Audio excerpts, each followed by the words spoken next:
Hola, es muy probable que llegaste a este video porque quieres saber qué es la vacancia presidencial, qué es la incapacidad moral y si fue correcto el autor del Congreso o no. Entonces, empecemos.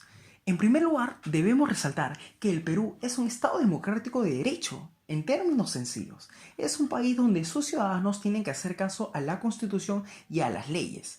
Ahora bien, quienes tienen que dar el ejemplo a esta obediencia de la Constitución y de las leyes deben ser, en primer lugar, el presidente de la República y, obviamente, el Congreso. A estos dos le sumamos los jueces. ¿Y por qué ello? Porque estos tres representan la división de poderes. El presidente y sus ministros, poder ejecutivo, el Congreso, poder legislativo y los jueces, poder judicial. Esta división de poderes es muy importante porque se dice que el poder, al estar concentrado en una sola institución, genera corrupción. Aunque actualmente con o sin división de poderes hay corrupción. Pero bueno, sigamos.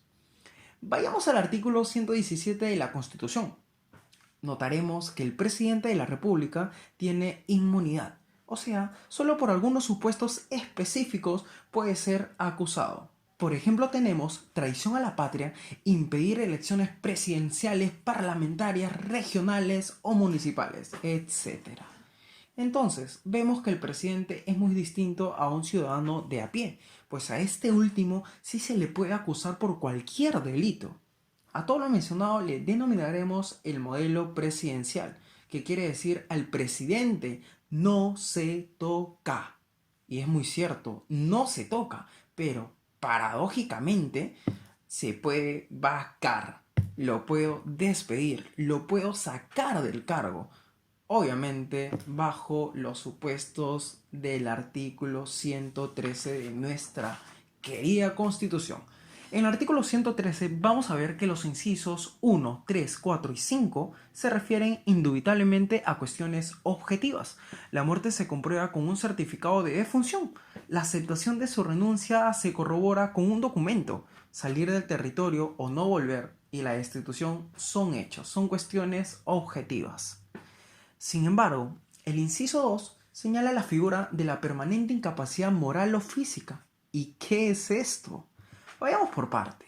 Este inciso 2 contiene dos supuestos. Por un lado, incapacidad moral y por el otro, incapacidad física.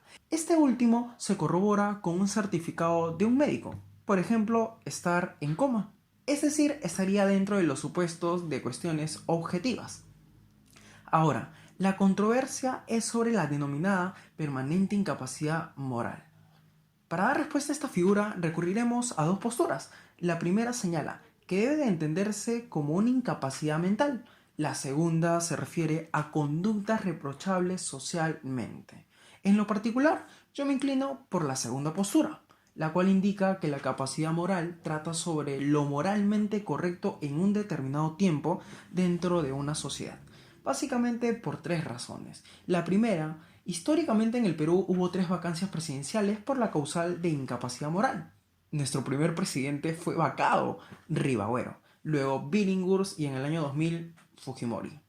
Con Rivagüero y Billinghurst pasó lo mismo que ahora, una pugna entre el Poder Ejecutivo y el Congreso. Entonces vemos que esto no es nuevo, viene incluso desde nuestro primer presidente. La segunda razón es que no solamente en nuestra Constitución está plasmada la incapacidad moral, sino también en otros países, pero no exactamente con ese nombre, sino con nombres como mal desempeño del cargo, conducta indigna del cargo, conducta contraria a la dignidad del cargo. Vemos que esta figura es un común denominador en otros países. Por último, tenemos esta tercera razón. Es muy cierto que una cosa es lo jurídico y otro es lo moral. En lo jurídico estará el concepto de infracción constitucional, o sea, vulnerar lo que dice la Constitución y los principios jurídicos. Y en lo moral estarán las conductas reprochables socialmente, como por ejemplo ser un ebrio, drogarse, mentir constantemente. Recordemos que el presidente es el jefe del Estado, es la imagen de todo un país y por lo cual un presidente no puede tener conductas que vayan en contra de lo correctamente social. Mejor dicho, el presidente debe ser un modelo a seguir. Ojalá fuera así. Ahora bien, debemos de tener en claro quién debe de pronunciarse y aclarar sobre el concepto de permanente incapacidad moral es el Tribunal Constitucional. Ojo, aún no acaba el video, ¿ah? Falta responder la pregunta, ¿fue correcto el actuar del Congreso? ¿Sí o no? ¿Por qué? ¿Por qué sí? ¿Por qué no? Como hemos visto, una cosa es decir que hay base legal para vacar al presidente por una permanente incapacidad moral, como históricamente se ha hecho. Pero otra cosa es que dicha causal de vacancia se puede aplicar a Vizcarra. Para algunos, estos últimos chats de Vizcarra sí comprueban que recibió grandes sumas de dinero. Para otros, aún no se sabe.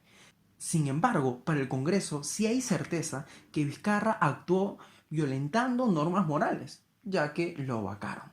Y ciertamente, quien dirá si fue acorde o no a derecho la vacancia será el Tribunal Constitucional, puesto que ya se interpuso la demanda para ver este tema. Ahora, dejemos de un lado lo jurídico y veamos el contexto en el que vivimos.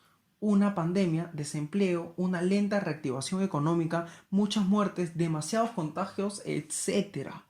Obviamente no era el momento para una vacancia presidencial. Se cerró un congreso porque eran unos corruptos y ahora tenemos un congreso que saca y pone presidente. Cabe resaltar que Merino seguirá siendo congresista y a la vez presidente. ¿Dónde queda la división de poderes? Este congreso encabezado por Merino es peor que el anterior. No pensó las consecuencias de la vacancia, aunque en realidad sí las debió pensar, porque llevan muchísimos años en lo que denominan política. Entonces se zurraron en las consecuencias que esta vacancia podría traer.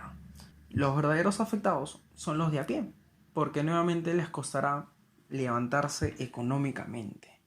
¿Quién va a querer invertir en un país que tiene inestabilidad política? Nadie. Bueno, amigo, ahora espero que estés más informado y puedas protestar con muchas más ganas hoy jueves 12 de noviembre del 2020.